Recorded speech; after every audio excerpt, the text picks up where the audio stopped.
Um, isn't dressed up any particular way.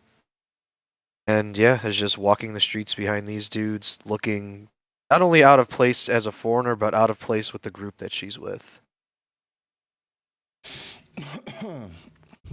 And almost simultaneously while that's happening, on another road coming in, a little ferryman steps off a carriage and he pays the driver and he pulls out a note in his pocket and he reads it over and he puts it back in his pocket. And Max, why don't you describe to us what they see in Timber?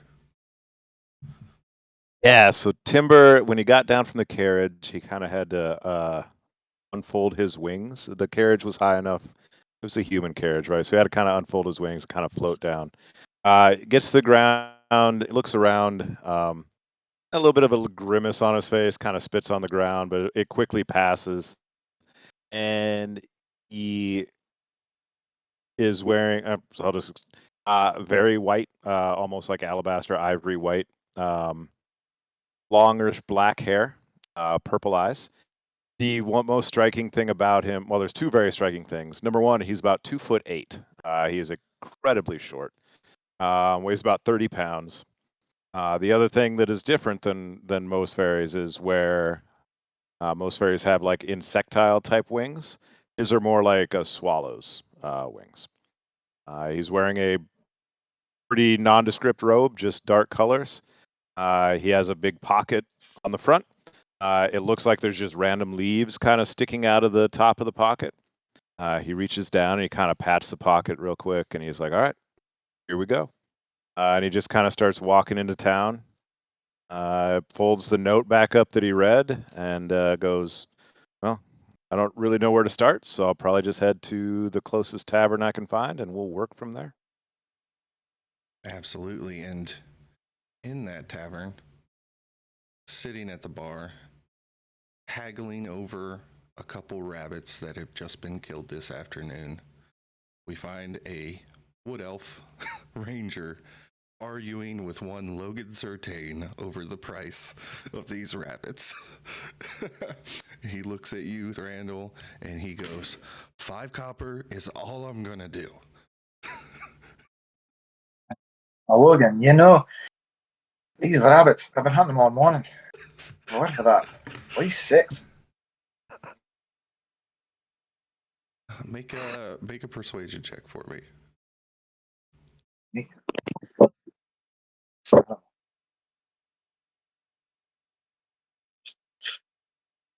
That'll be an 8. He rubs his face and he looks annoyed and he's like, look, I'll give you 5 copper and your next drink is free. And that's it. Free, yeah. I'm not going to argue with that. All right. That's a big... And as he slides the drink over to you, chuckling at you, he takes the rabbits and he takes a deep breath because he knows now he's got to take them back to the kitchen to his wife.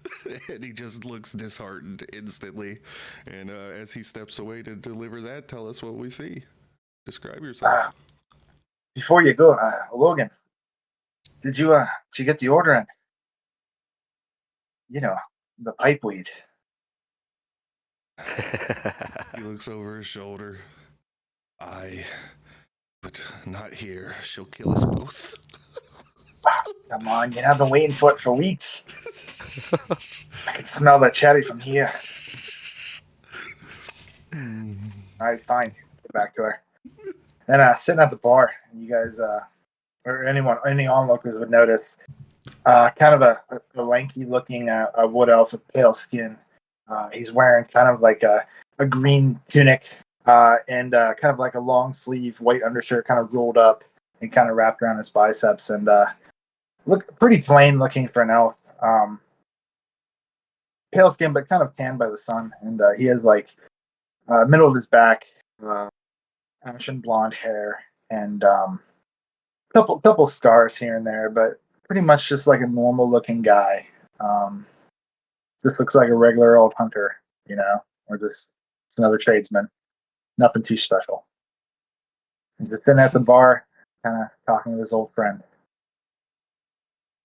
I dig it. And As that conversation's wrapping up, the door to the tavern, it swings open. And I know Cook's not here, unfortunately, but in steps a half-orc, female, and a dwarf fighter together. And as they step in, all the laughter and the talking, it just stops. As most of these people have never seen an orc, let alone a half-orc, step in. And there's a bit of tension in the air as we go to Ildain, who's had to handle these situations before. No pressure. So I'm gonna actually assume, because I have the tankard of plenty, that while we've been walking, we've been talking, and I can get like 3 mugs of that thing, like every 24 hours or something like that. So I'm Pre-gaming. gonna assume we've had a yeah, we're pre-gaming. Sorry, still under the weather. So if I talk a lot and I go mute all of a sudden, it's because I'm coughing. But I'm gonna probably kind of look around, and just kind of walk in like I own the place and kind of just go right up to the bar and say, "Me and my friend would like a couple ales, please."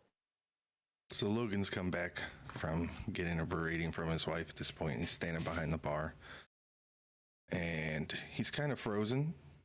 And he looks down at you, then up at Vraak, then down at you, and up at Vraak. Do you have gold? Yeah, you can probably like just angle your vision in between us. That way you just kind of average us out. It'll work for both of us. We're fine. He leans over and he goes, "Look, I'll serve you. If I've got to get this place profitable. If I don't, the wife's going to kill me. And it's only ever the militia and transients that come through here, so I'm going to serve you. Just know I don't want any trouble." He taps on the bar as he says each word.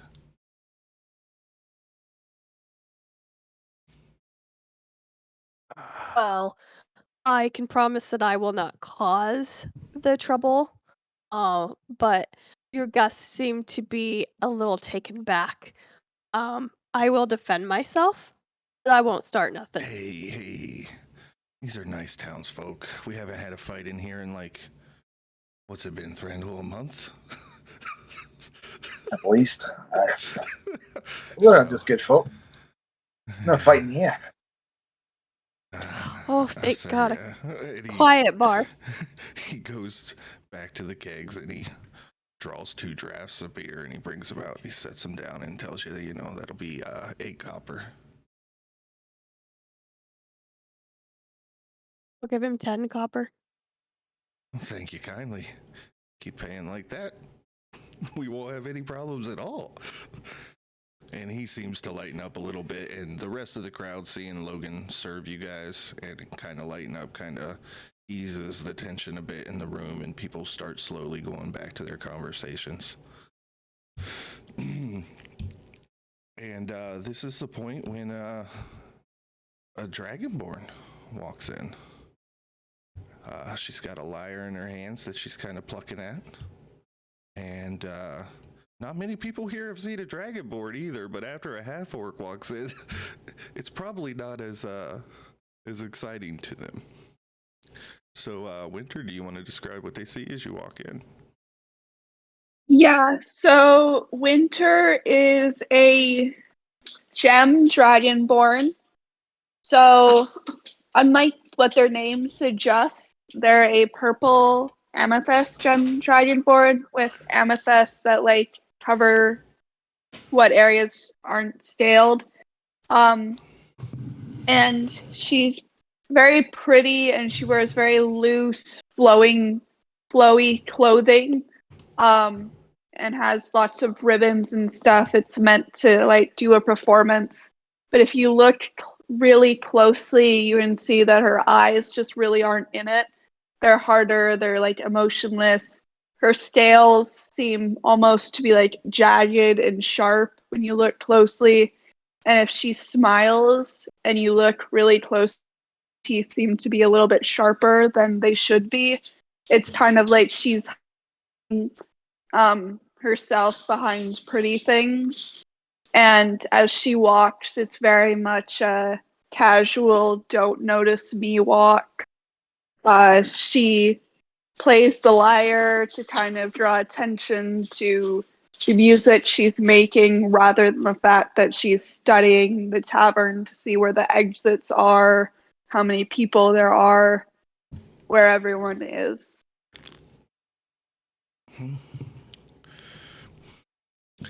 All right. Do you walk in? Do you take a table? Are you going to go to the bar? I think she's gonna go to the bar and she's going to ask for an ale. Just see what the mood is and kind of decide whether this is a place where she can ask questions or it's a place she needs to be on guard. Logan, you walk up and Logan notices your lyre. And Logan's like, we haven't had a live bard in here in a long time. Are you interested in playing at all? If you play, I would love to. If you play, you'll get room and board here for free, as well as drinks and food. We'll feed you. Well, I can't say no to a deal like that, can I? Absolutely not. And so he goes back to the back and he places an order for a meal for you with his wife.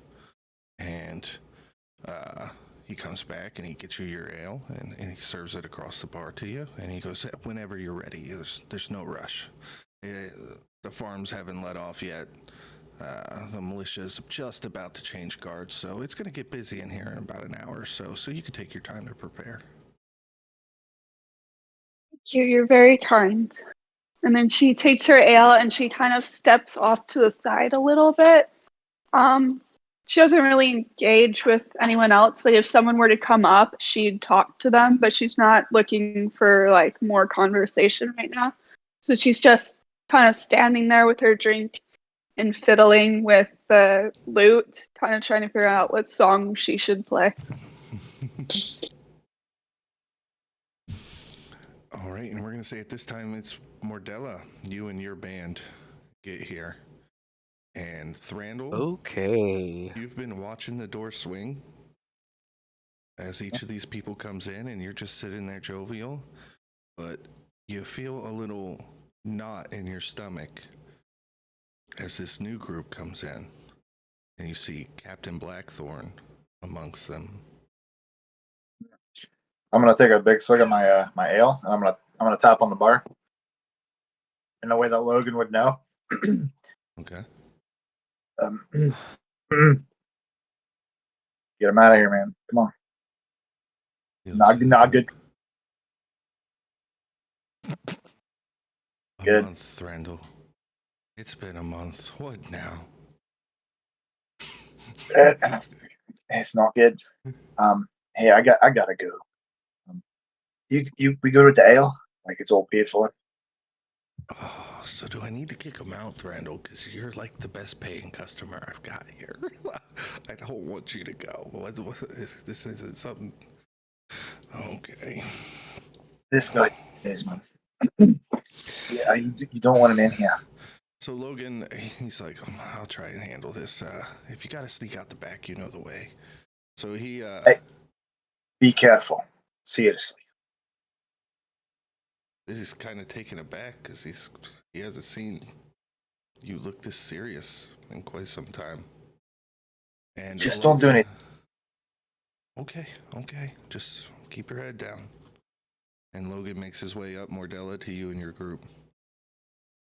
Gentlemen, what can we do you for? And now I gotta have conversations with myself. This is a good experience here. That's always the funnest part. Always the funnest part. Captain Blackthorn looks at him, and me and my boys would like some drinks and a meal. And no issues. Well, you see, friend, You got a bit of a shady look about you. I don't want no trouble in my bar. And Captain Blackthorn kind of raises his eyebrow and looks around, and doesn't look like you're very discerning in your guess, having noticed a half-orc at your bar. Look, friend, how about I'll serve you gentlemen for free for the rest of the night if you will just take your drinks and food in your room. And Captain Blackthorn looks over his shoulder, and that doesn't sound like a bad deal.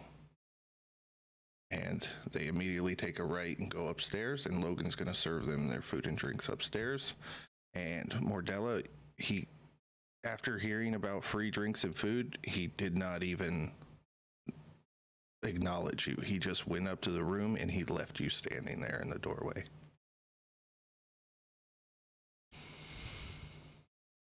And she just kind of finds a nearby table and just kind of slides under the table quietly. And just kind of sits there. She kind of looks over at Logan and she's like, "You have food?" He looks at you and he sees the state that you're in, and he just quietly nods and then makes his way back to the bar. And before going back in the kitchen, he stops at the bar and looks at Thrandil and goes, "What the fuck did you get me into?" Yeah, it's hard to explain.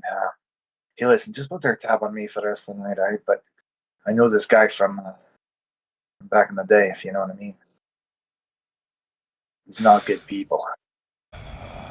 He takes a deep breath and he makes his way back to the kitchen, and he comes back and he is carrying a plate of various meats and some bread, and he takes it and he leaves it in front of Mordella at the table.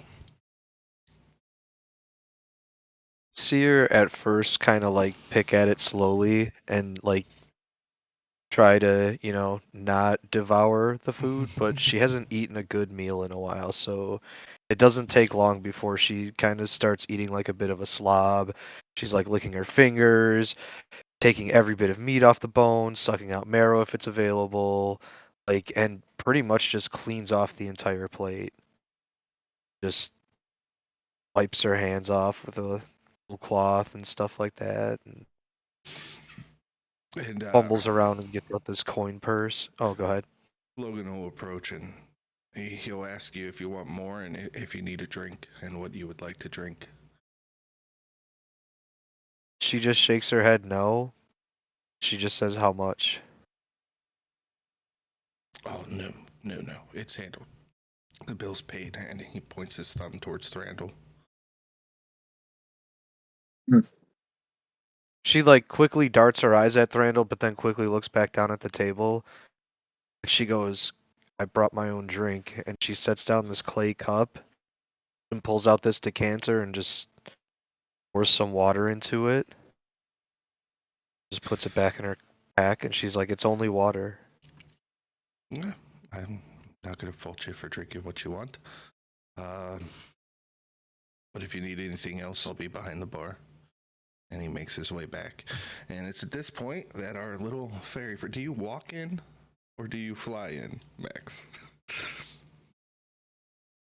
Whenever possible, I walk. So, yeah, kind of walk into the bar. All 2'8" of me. I struggle a little bit pushing open the door. Not gonna lie, it's a little bit of a struggle, but I do get the door open. Walk in and kind of just sheepishly look around. Walk up to the bar and realize that it's above my head, so I give my wings a couple flaps and kind of come up to the just the bar so I can look at the bartender and kind of tap on the table, see if I can get his attention. You tap on the bar and Logan looks at you. He looks at the half-orc. He looks at the Dragonborn. And he looks at this poor woman sitting at this table. And he looks at Thrandil and he goes, "It's a Thursday. Like, what's going on?" He doesn't say that out loud, but it's just like his hand symbol. Like, This is not his typical clientele. And, what can I do for you, lad? Well, pardon me, my goods. Would it be at all possible to possibly get an elven brandy? I've been on the road for a couple weeks.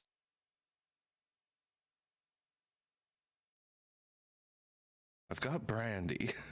I can't guarantee it's elven. It's yeah. If it's the closest you can get, I understand. I will drink it. I appreciate it. He walks over and he starts digging through bottles.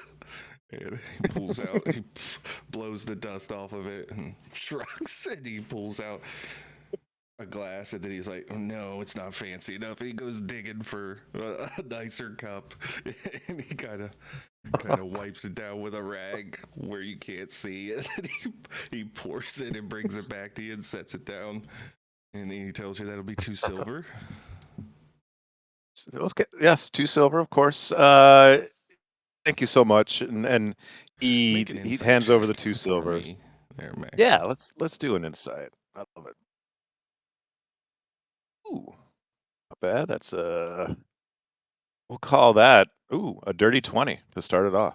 Yeah, 2 silver for what he just served you is probably a little high. He's probably trying to test and see just how far out of town you're actually from. Okay. Yeah, and I pick up on that, and I still I you know, I am a guest here, and I still just slide 2 silvers across the table, and thank you very much. I take a little sip, and I think I successfully hide my grimace of the taste, and I'm like, this may not be elven brandy, but I do not know that I have ever had better. Thank you so much. This is much needed after my time on the road, and I kind of toast him a little bit, and then I'm just kind of hovering there in place. I don't know if there's bar stools. Yeah, there's stools. I just okay, so I kind of sit down on one of the stools, and I turn around, and I'm just kind of scoping out the rest of the bar, and I'm looking at just checking out people's faces as I go around, and the captain that came in with Nick's character. I think he's already in the room. Yeah, he's already upstairs. Yeah. Oh, he's already upstairs. Okay, I don't see him. Okay, so yeah, I'm just kind of looking around. Don't really see what I'm looking for, and so I just kind of sit there and very, very, very slowly drink my brandy. So before you turned around, he looked at you and he goes, listen, lad, in my experience, once you have 5 or 6, they all start tasting the same. It's like, yes, that's as we say back where I come from, that is what she said. And he gives a little toast and goes back to drinking. All right. And as you guys are all sitting around, Thrandil is a little on his nerves there. But this motley crew has arrived. You guys spend about 30, 45 minutes just doing your various things in the tavern, and then there is this influx of people coming in, and most of them are in simple leather armor. They've all got these emblems emblazed on their chest of a sword crossed with a wreath of wheat. This is obviously the militia. The changing of the guard has happened, and these are the guys coming off shift. And they start to walk in, and they look around at this strange cadre of people. But the day was long, and after a second, they just kind of shrug it off. And they go up to the bar, and they all start ordering food and drinks. And it's at this point that Logan looks at Winter, and he kind of does a little strum motion with his hand and has a big old smile on his face. You know, kind of like, hey, if you wanted to play, now's the time. Yeah, Winter's gonna play, but I had a question before I start. Like, how big is the tavern? Would you say in feet, radius wise? Okay, 1 second. I have the map. Let me pull it up.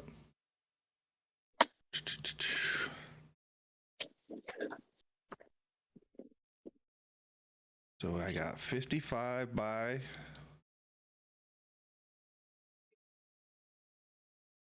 So I got 55 feet by 50 feet. So are you trying to cast something in the center of the room?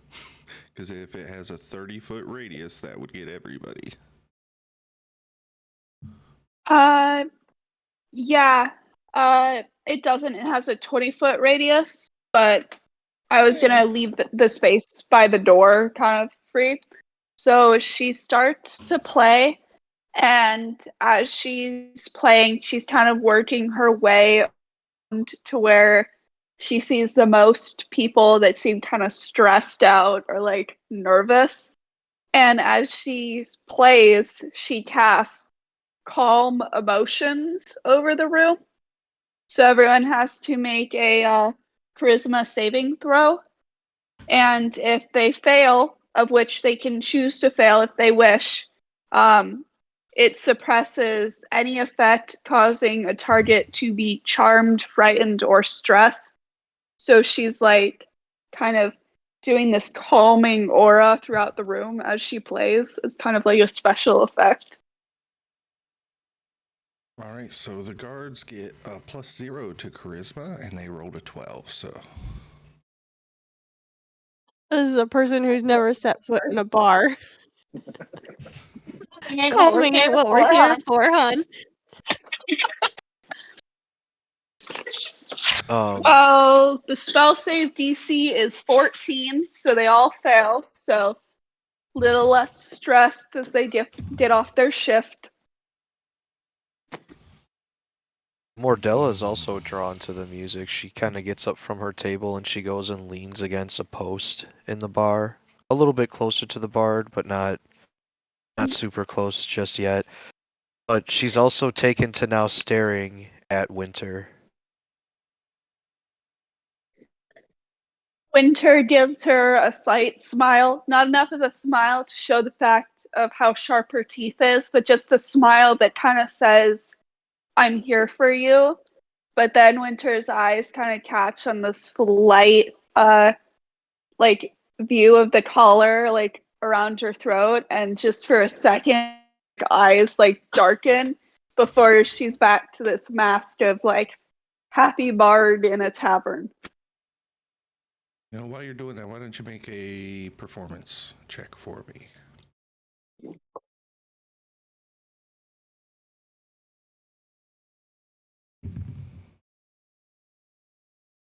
A 13. 13 was the DC, so hey, look at that. Yay! So you are playing a good old tune, and the people, they're calm now, and you could see when they were walking in that they did have something on their mind, but it seems to have melted away, and everybody is in their drinks. It's like they don't even notice that there's a half-orc in the bar anymore, and everybody is just enjoying themselves. And go ahead, roll a d12 for me. 12. 6. You make 6 silver in tips while you're playing. Yay! So Timber passed the saving throw. But he because he's a wizard, he kind of recognized what's going on. He just kind of found it cute. This is a nice little thing that the bard is doing. It's kind of neat. And he's been looking around the room. He has not found the person he's looking for. Oh yeah. He can't find the person he's looking for. But once the music starts playing, he sees this human woman stand up and kind of start moving through the bar. And that does catch his attention a little bit. So that's kind of where he's has not been able to find what he came here for, but he is now appreciating something else. Thrandil, how'd you do on your check? 17. Okay, so you passed. So you are still quite aware that Yeah. that he is upstairs. It's got you on your nerves. So, Logan, I, you know that story way back on the Brim of Dunes with the scavengers? Vaguely. You know, the reason that I almost got kicked out of my army. Maybe even lost my life. Well, that's the guy. Here? How did he find you? I'm not sure. I'm not sure.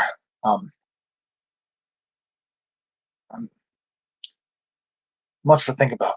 I don't know if there's something going on here or if it's just by happen chance, but can't take any risks. We didn't end on good terms, as you know. I'll make sure what I send up to them is nice and strong. They'll be passed out in an hour. Like I said, tabs on me. Whatever the cost. It's worth it just to.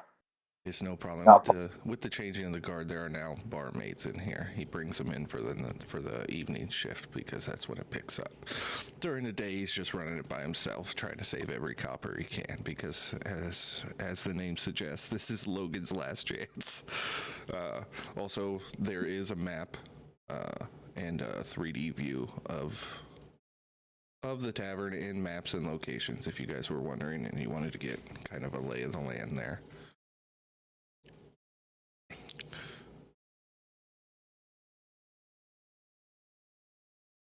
Okay, so this is all going on, and you all are spread out still across, and this bard is playing this great music, and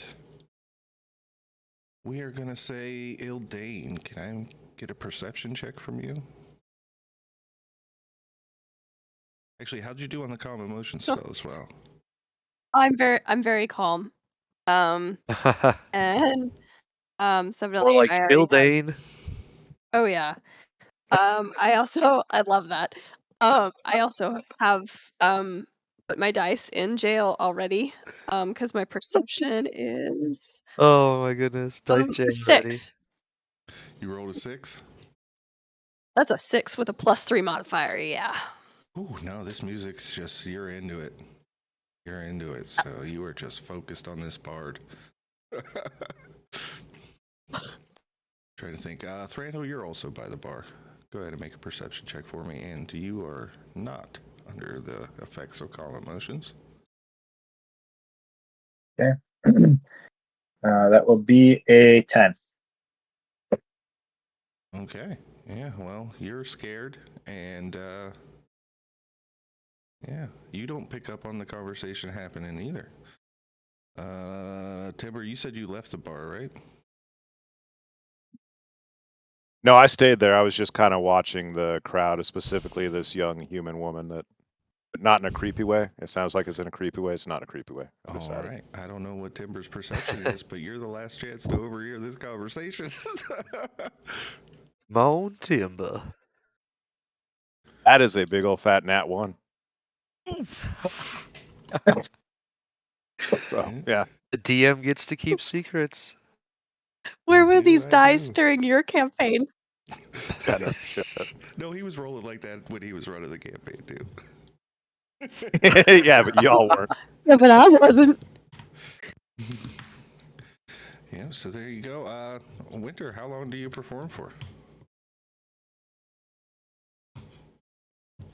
So the calm emotions only last for like a few minutes. So, but she keeps playing after that because at some point they're going to start drinking, especially if they're calmer. There's going to be this more relaxed drinking, and then they're going to be calm for a totally different reason. So she plays for like another 10 minutes, and Yeah, she's kind of watching this human woman too, but not for the reasons the fairy is, but kind of like this is obviously a very stressed out woman. Came in with a group of people who didn't look like good people, and she's kind of debating whether or not she needs to like go break down a door and beat some people up.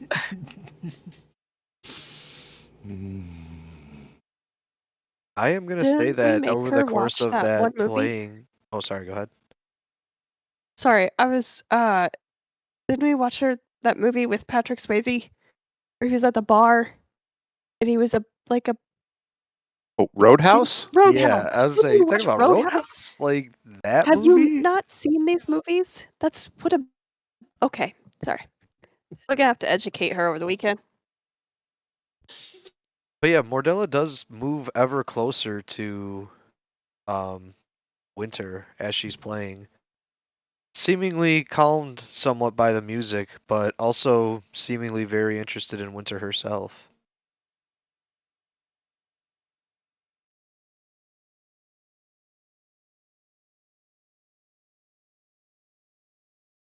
So Winter kind of watches her get closer because she's very much like almost treating this human woman like a spooked animal. Like you don't want to make too many moves, otherwise it like goes feral and think it's trapped, and then you just get bit.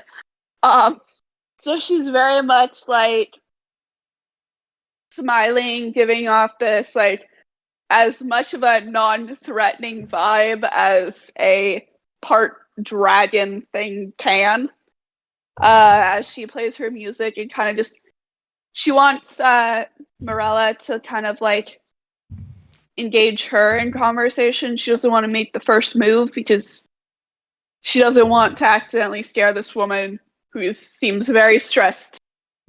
Scare her off. Whenever Winter is finished playing, she asks Winter in Draconic if she is what is known as a bard. And she sounds kind of like, when she says it, very unsure of the word bard.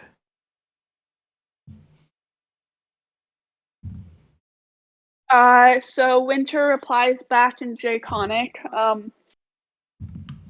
am. They do call us bards. Where have you learned this tongue?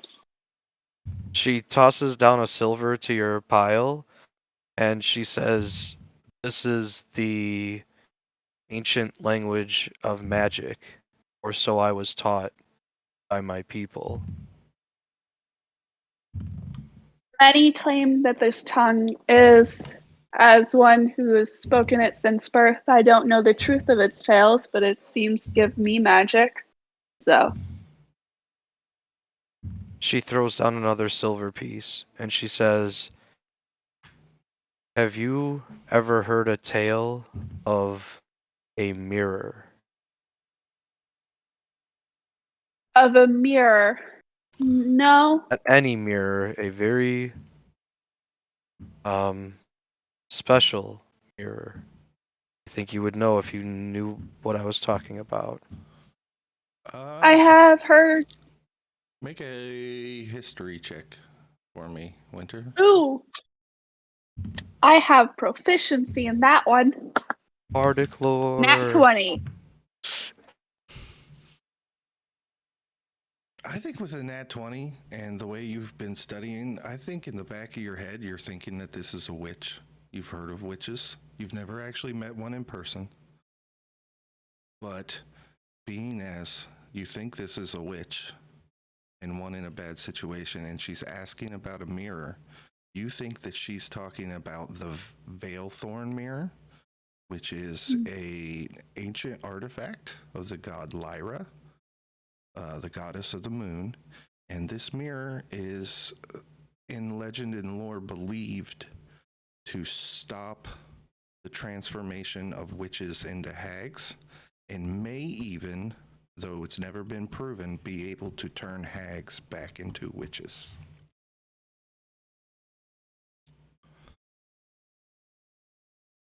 Would you perhaps be talking about the mirror of the moon goddess? She nods her head, but she does start to look around the bar suspiciously. Frankie, can I make a perception check to see if it looks like anybody is understanding what we're saying between each other? Yeah, go ahead. Did you notice I was rolling dice? No, it's just at this point, now that the mirror is being talked about like this, she is kind of worried. The whole reason she approached speaking in Dragonborn is, or in Draconic, is she's thinking probably not a lot of folks speak it, but you know, she probably was a little bit too risky there, honestly. 14 on a perception test. You're looking around, and the people, they seem to be, the music was nice, and they seem to still be under the effects. So how long does that spell last? She said 10 minutes. Oh, no, that's gone now, but they're back to their conversations. It doesn't appear like anybody is paying you any special interest at this moment. And she repeats herself, yes, that is the mirror. Have you heard of it? Yes, I have heard of it. Do you need this mirror? Or is it passing fancy in the story? I seek the mirror for one I care deeply about. And I just thought that maybe in your travels you may have heard of its location, if I may be so fortunate. She throws 5 silver pieces down into the pile. Winter, this thing is lost in legend. Nobody knows where it's at. I have not heard of its legend myself. Many have said it is lost in legend, but I'm looking for other things lost in legend, so maybe I can help you out. Those men you were with when you entered the bar, are they looking for this mirror as well? You know who they're looking for. You've heard him talk about it. It is all Captain Blackthorn has talked about, is finding. Right, I was Thrandil. gonna say, he hasn't like said anything specifically about the mirror, No, has he? Not He's about just the talking mirror. about. That was just something he agreed to. Well, I don't even know if your mom would have told him why. So. Right. Yeah. Just that he was to escort you on some quest of your own in exchange for the scrying spell. And but he's talked about Thrandil as if he's an old friend. He hasn't let it on to you that he's looking for nefarious reasons. And that's what I'm gonna say. And back to Winter, is he's looking for one named Thrandil, an old acquaintance from back in their military days. Although I don't know if this is like, you know, how languages work, where it's like all of a sudden this woman's speaking Draconic to the Dragonborn, and then you just hear Thrandil, and then other words in Draconic again. But that's typically how foreign languages work. Did you take Draconic, Eric? Yes. Oh, sorry. I don't know. You didn't take Draconic as a language? I had it on my mage, but then it swapped up. I have Common, Elvish, Orc, and Sylvan. All right. See, I thought about Elven and I thought about Sylvan, and I'm like, everybody's gonna have those, and I'm like, there's a Dragonborn in the party. I'll take Draconic. Yeah, I totally forgot we talked about that. Yeah, that's fine. So he doesn't understand. Winter asks her final question. If these men you're with find the one they're looking for, will they still accompany you, or is their journey with you done?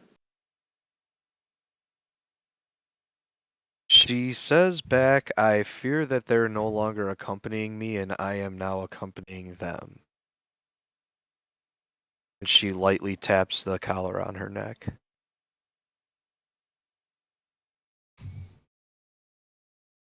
Winter's smile at that motion is less, yay, I'm happy I'm a bard, and more like a kind of like predator sizing up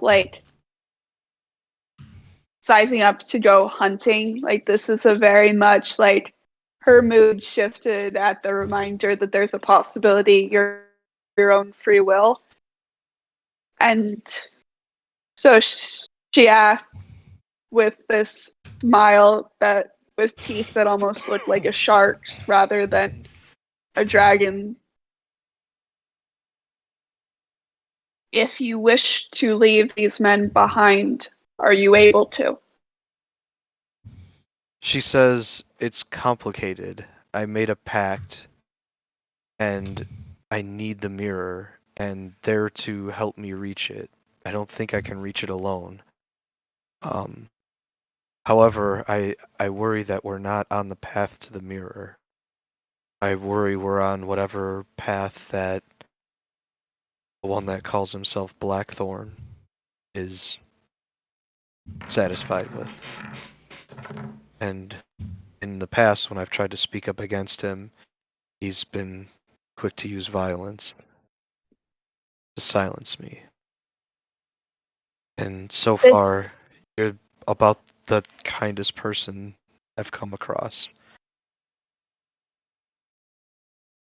Winter gives a sort of sad smile about that, because the idea of her as like a dragon with all these sharp edges as the kindest person is kind of awkward for her. Does this pact of yours, will it cause you harm if those men are to come to harm?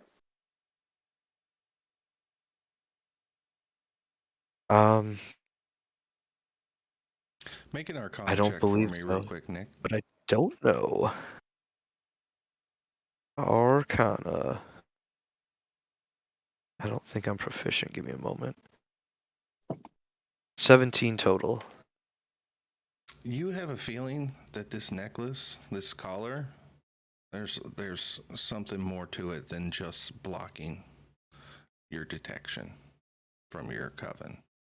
You think that if it were to be removed, that whoever was doing the removing might find themselves in a bit of trouble. It would take somebody of some skill to remove this, or somebody with the key. Okay.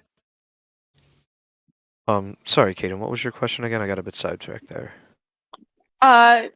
This If pact harm of were to come to yours, them, would yeah. it mess with the pact? She says that she's not 100% sure. She fears that the pact may have already been broken in a sense because of the device that she's wearing. She says, but I can't take it off. I need to get the key from him.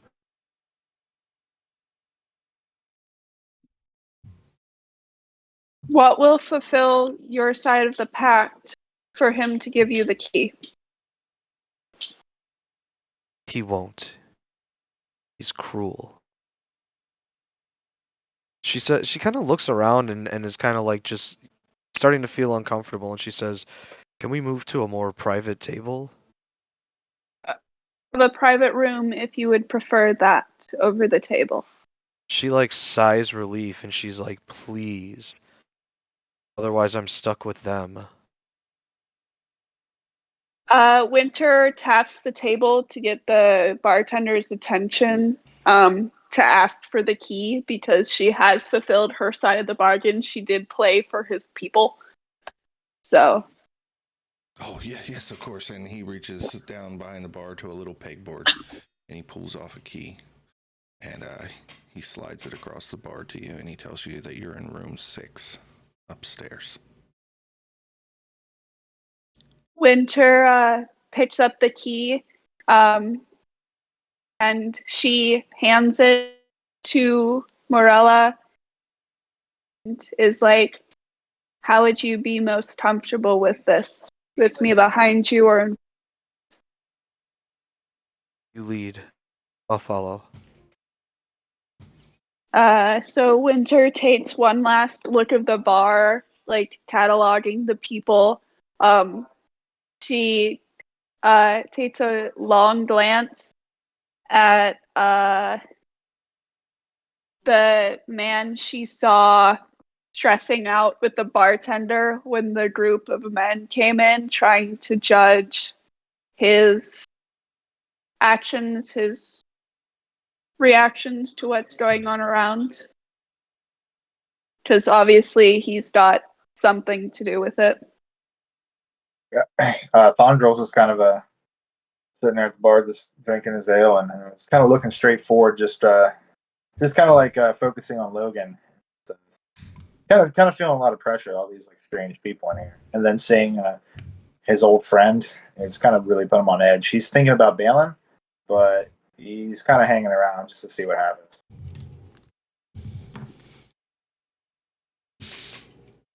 Winter takes notice of that and then leads the way to room 6. All right. Timber. Timber sees Timber sees Mordella kind of starting to leave the room, and he reaches into his pocket and kind of palms something, jumps down off the bar stool, and starts kind of speed walking to catch her. Okay. And not trying to be sneaky or anything, but he catches her, and it's hard for him to tap other people on the shoulder, so he just kind of taps her, kind of like lower back, but or taps her on your elbow to see if you'll turn around. She does. She's a bit startled, but she turns around and she kind of looks down and sees Timber. Timber can just about make out this snake that's kind of like just underneath her cloak, coiled around her arm. Okay.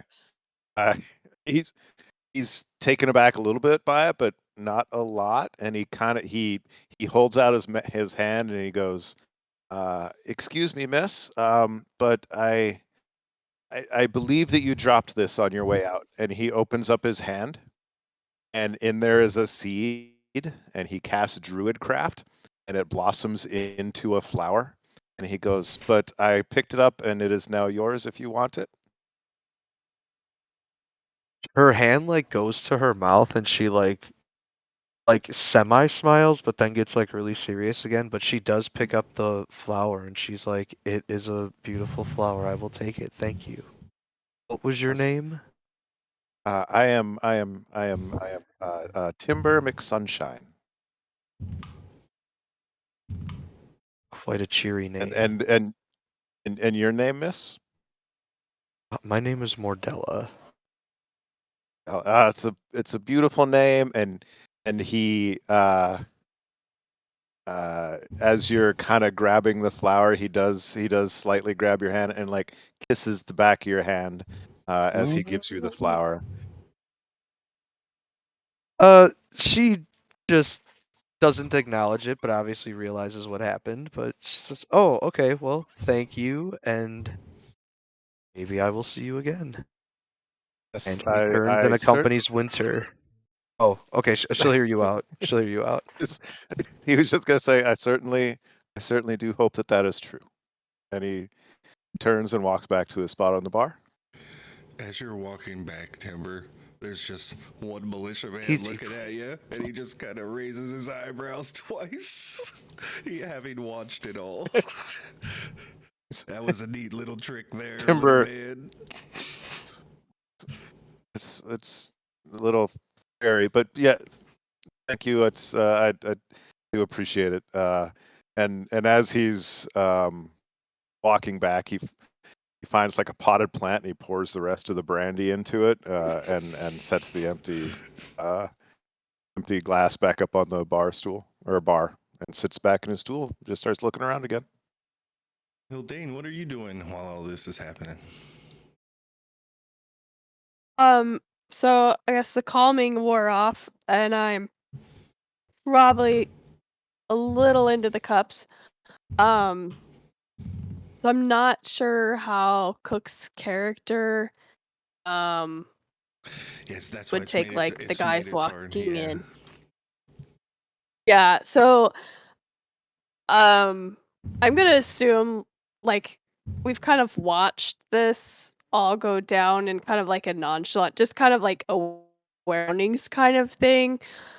But I will have watched the little fairy guy get off the stool because he has to like fly down, and that would have caught my attention. So I probably would have watched the whole interaction.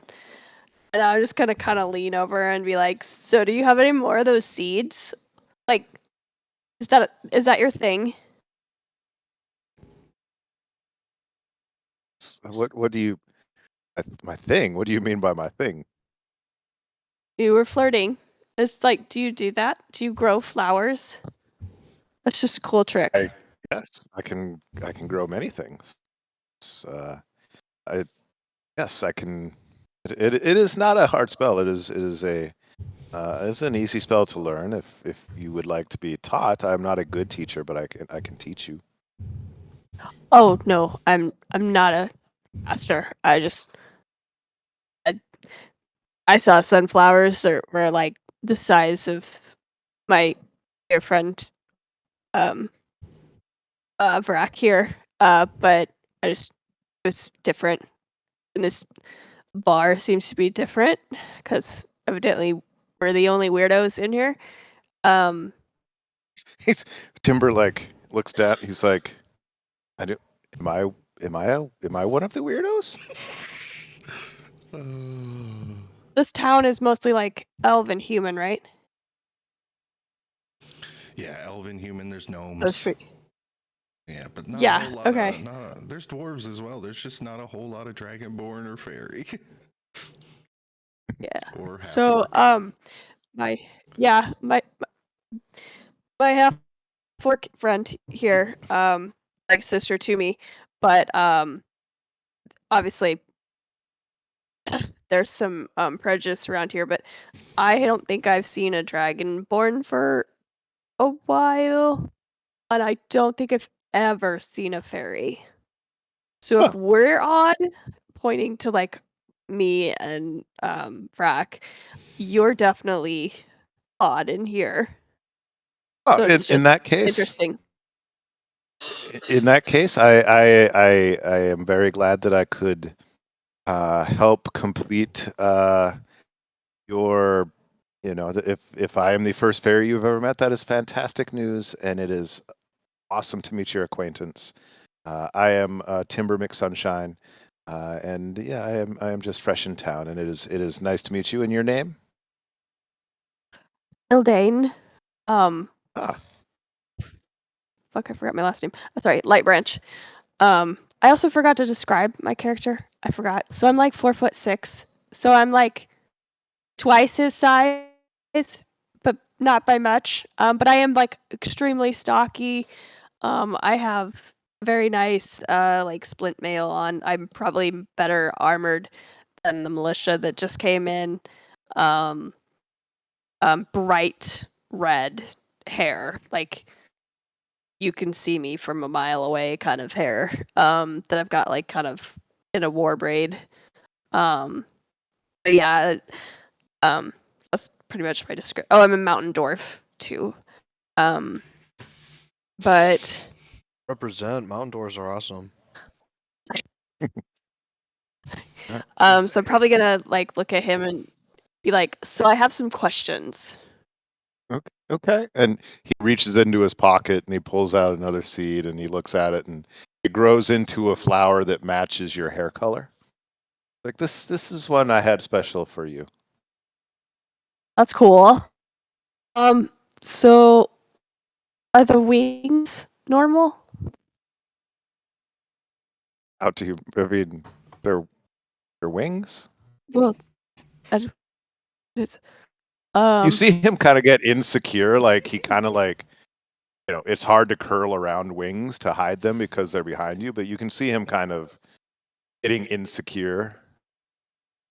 Oh, I didn't mean to like. I'm sorry. I don't think I've. Okay, so I haven't seen a fairy, but I don't think we've heard of anybody with like bird feathers, and it's just kind of cool. Like it's different. Actually, in the in the fairy there are many different variations of the Fey folk. Mostly they have the wings of like dragonflies and other insects, but I have these. They are, I don't know, most similar to like a bird, a swallow, and it's yes, these are. They are unique, but I don't know that they're odd or different. They're just fine. Well, they look like, because you said insect wings, and those seem rather dainty, and so I'm thinking like bird wings are like durable. It's just kind of. Oh, they're durable. Yes, I do lose feathers from time to time, but they grow back. It's okay. Does it take more to move them than an insect wing? No, that's cool. Nope. Yeah, I think so. No. Oh, where are you from? Well, most recently, I graduated from the Norlo School of Wizardry at the top of my class after an accelerated course of study, and I was hired straight out, but I just arrived on a coach this afternoon, actually. I know all those words separately, so and congratulations. I'm probably just gonna kind of go back to my beer because, like, book smart probably intimidates me a little bit because I'd probably I worked at a smith like my whole life, so I would probably be a little intimidated by that. So I'd probably just go back to my drink. That's all Gotta right. go. He also finds this. Yeah, he also finds this whole conversation a little awkward, so he also turns away and sits on his bar stool and. That's all right, because it's about this time that the door swings open again. But instead of a militiaman coming off watch, you guys see as this young, and Thrandil, you recognize this young militiaman. He's probably 17 years old, but he stumbles in holding his gut as blood runs through his fingers. And he screams, "Goblins! Goblins at the edge of town!" And he falls down face first at the entranceway. And there, we're going to take a bio break. So if anybody needs to go and use the restroom or anything, now would be the time. Cool. I say come back in 10 minutes. Gotcha. All right, sounds good. Turning off my camera so you don't have to see me get out of the beanbag chair.